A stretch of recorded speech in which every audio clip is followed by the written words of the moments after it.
咁樣呢個咧就係美股七雄嗰個過去一週嗰個分佈嘅情況嚟嘅。係啦，嗱呢一個咧，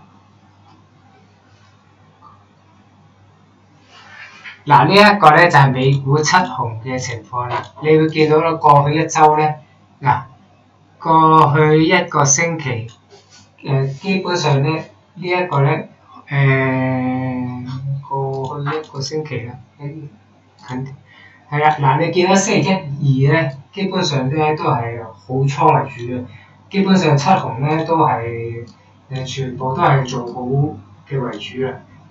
得好少係淡倉嘅資金出現嘅，係啦，星期一都有幾多，跟住星期二已經冇晒咁滯啦。但係咧過咗星期一、二之後咧，星期三咧就啱啱相反啦。星期三咧啲淡倉開始有啲加啲力度，有啲淡倉出現。但係星期四咧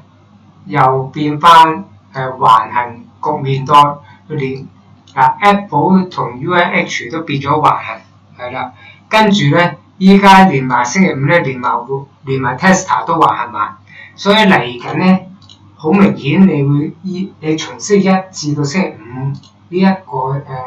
七雄同埋 UNH 嘅分佈，你會見到啦。基本上咧，依七隻嘅成分股咧，佢嗰個走勢咧就開始放緩。你見好多隻咧，嗰個資金流咧，好淡倉嘅資金流咧，都開始平淡翻，停咗喺度，由升勢就開始咧升下咧開始減弱到依家冇方向，係啦。咁所以咧嚟緊咧，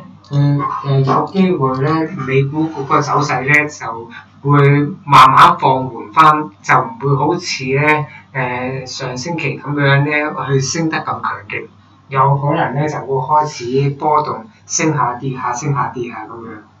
咁所以咧嚟緊咧下一週咧，大家要留意下嗰個情況係點樣嘅。